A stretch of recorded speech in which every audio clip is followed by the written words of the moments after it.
ভারতীয় জনতা পার্টি আপনারা সবাই জানেন বিভাজনের রাজনীতিতে তারা বিশ্বাসী। মানুষের বিরুদ্ধে মানুষকে লড়িয়ে দিতে তারা ওস্তাদ। এরকমই একটি ঘটনা আমাদের রাজ্যে আমরা লক্ষ্য করছি। জনজাতি সুরক্ষা মঞ্চের নামে কাদের ইশারায়, কাদের চিন্তা ভাবনায়, কারা এর পেছনে রয়েছে, তাদেরকে মদত যোগাচ্ছে, আমরা সবটাই জানি, এ রাজ্যের মানুষ সবটাই জানে। কিন্তু আমরা আশ্চর্যের সাথে লক্ষ্য করছি এ রাজ্যে যারা খ্রিশ্চানরা রয়েছে, বিশেষ করে আদিবাসীদের মধ্যে, তাদের একটা দাবি হচ্ছে তাদের এসটি স্ট্যাটাসটাকে কেড়ে নেওয়া, which is the demand itself is unconstitutional. The demand itself is illegal.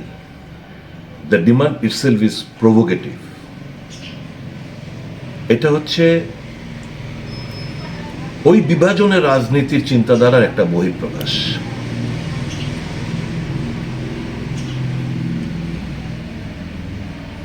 গ্রাম পাহাড়ে বিশেষ করে যারা আদিবাসীরা যে সমস্ত এলাকায় থাকেন, ওখানে উন্নয়নের কথা কেউ ভাবে না। ওখানে নানা সমস্যায় ঝুঁকছে আদিবাসীরা। শিক্ষা, স্বাস্থ্য, পানীয় জল, বিদ্যুৎ, কাজকর্ম নেই, খাদ্যের অভাব, ওই দিকগুলোতে কেউ নজর দিচ্ছে না। এখন নতুন একটা ডিমান্ড নিয়ে, যেটা আনকনস্টিটিউশনাল, সেরকম একটা ডিমান্ড নিয়ে একটা জনজাতি সুরক্ষা মঞ্চ ওই বিভাজনের রাজনীতিকে মদত দেওয়ার জন্য এই স্লোগান নিয়ে মাঠে তারা নেমেছে।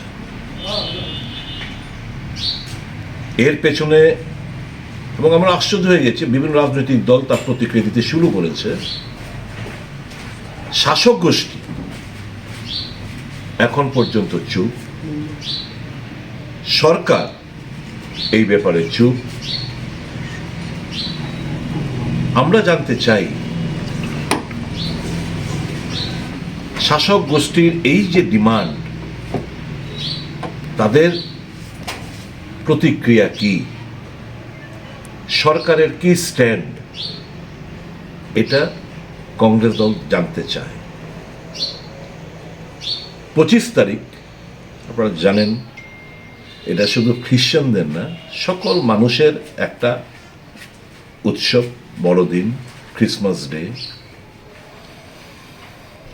সেদিনকে তারা নাকি একটা বড় জমায়েত করে এই ডিমান্ডের পক্ষের, অর্থাৎ খ্রিশ্চানদের এসটি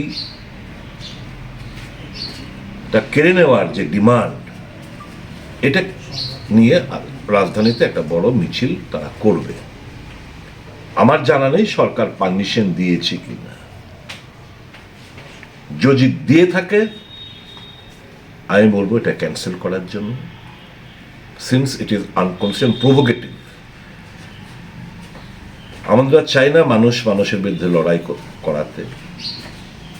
আমরা চাই না এটা নিয়ে একটা পাহাড়ি এলাকায় একটা আবার একটা পরিস্থিতি উত্তপ্ত হয়ে উঠুক, আইন শৃঙ্খলার অবনতি ঘটুক, সেটা আমরা চাই না। যদি পারমিশন দিয়ে থেকে, আমি রাজ্যের স্বরাষ্ট্রমন্ত্রীকে, শাসক দলের কাছে আমার বিনীত অনুরোধ থাকবে to immediately cancel the permission if accorded. আর আমি এটাও বলবো মুখ্যমন্ত্রীর কাছে, শাসক দলের তরফ থেকে তাদের কি স্ট্যান্ড এই ডিমান্ডের প্রেক্ষিতে, তারা যেন এটা খোলাসা করে। কংগ্রেস দল মনে করেন এই demand is to provocate, is to disturb the peace-loving citizen of the state of Tripura. This demand is unconstitutional. এটা কোনোদিন তারা সার্থকতা অর্জন করতে পারবে না। শুধু একটা টেনশন প্রিভেল করবে এবং এই যে মিউচুয়াল কোএক্সিস্টেন্সের যে আমাদের চিন্তাভাবনা সে পরিস্থিতিকে উত্তপ্ত করবে। তুমি স্ট্রংলি কন্ডেম এই চিন্তাভাবনা যারা করছে, আমি বলবো তাদের কাছে অনুরোধ করব এর থেকে সরে আসুন। Let us focus on the main issues, core issues being faced by the Adivasi. এখানে হোম সেক্রেটারির তরফে, হোম মিনিস্টারের তরফ থেকে মিস্টার AK মিশ্রা উনি রাজ্যে এসছেন। সরকার যদি সত্যি আন্তরিক হতো, সমস্ত দলের সঙ্গে মিস্টার মিশ্রার একটা সাক্ষাৎ যেন হয় সেটা সুনিশ্চিত করতে পারতেন। যাই হোক, আমাদের দলের লং স্ট্যান্ডিং ডিমান্ড, যেটা কংগ্রেস দল শুরু করেছিল, 125তম সংশোধনী বিল, যেটা দীর্ঘদিন পেন্ডিং পড়ে আছে, পার্লামেন্টের মধ্যে পড়ে রয়েছে, যেটা রাজ্য সরকার যে ড্রাফট বিলের মধ্যে কমেন্ট করে পাঠিয়েছে তার মধ্যে ডাইরেক্ট ফান্ডিংয়ের কোনো ব্যবস্থাপনা নেই। আমাদের দাবি থাকবে এই বিলটা পার্লামেন্টে পাস হোক উইথ এ সংশোধন, with an amendment, with a provision for direct funding to the TTADC। Consolidated fund of Tripura না হয়ে কনসোলিডেটেড ফান্ড অফ ইন্ডিয়া থেকে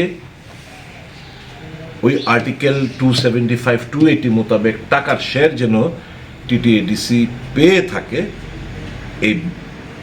এই কনস্টিটিউশন অ্যামেন্ডমেন্ট বিল খুব দ্রুততার সঙ্গে যেন পার্লামেন্টে পাস করা হয়। কংগ্রেস দলের তরফ থেকে আমাদের ডিমান্ড আমরা করে আসছি।